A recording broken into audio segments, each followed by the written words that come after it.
ಕುಸ್ತಿ ಫೈನಲ್ಗೇರಿದಂಥ ವಿನೇಶ್ ಫೋಗಟ್ ಅನರ್ಹ ಆಗಿರ್ತಕ್ಕಂಥ ವಿಚಾರಕ್ಕೆ ಸಂಬಂಧಪಟ್ಟಂತೆ ಕೆಲವೇ ಕ್ಷಣಗಳಲ್ಲಿ CAS ನ್ಯಾಯಾಲಯದ ಕಡೆಯಿಂದ ತೀರ್ಪು ಹೊರಬರುತ್ತೆ.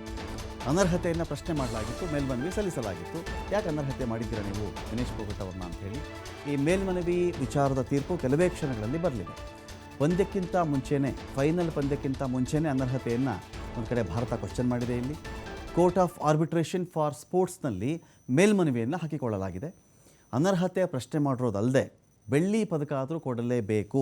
ಆಯ್ತು, ಅನರ್ಹತೆ ಅಂತ ನಾವು ಕ್ವಶನ್ ಮಾಡ್ತಾ ಇದ್ದೀವಿ ಒಂದು ಭಾಗ, ಅಕಸ್ಮಾತ್ ನೀವು ಮಾಡಿದ್ರೂ ಕೂಡ ಬೆಳ್ಳಿ ಪದಕ ಅಂದು ತಪ್ಪಿಸಬಾರ್ದು ಅಂತ ಕೂಡ ಈ ಒಂದು ಮನವಿಯಲ್ಲಿ ಹೋಗಿದೆ.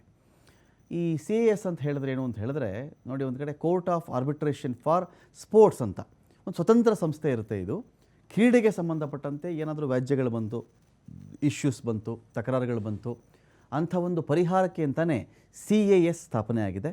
ಒಲಿಂಪಿಕ್ಸ್ ಆತಿಥ್ಯ ವಹಿಸಿರ್ತಕ್ಕಂಥ ಪ್ಯಾರಿಸ್ನಲ್ಲಿ ತಾತ್ಕಾಲಿಕವಾಗಿ ಕೋರ್ಟನ್ನು ಕೂಡ ರಚನೆ ಮಾಡಲಾಗಿದೆ.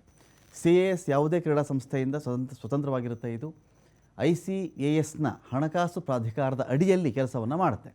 CAS ಕ್ರೀಡಾ ಕ್ಷೇತ್ರದಲ್ಲಿನ ಕಾನೂನು ವಿವಾದವನ್ನು ಕೂಡ ಬಗೆಹರಿಸುತ್ತೆ. ಸಾಮಾನ್ಯ ನ್ಯಾಯಾಲಯಗಳಂತೆ ಇಲ್ಲಿ CAS ಕೂಡ ತೀರ್ಪನ್ನು ಕೊಡುತ್ತೆ.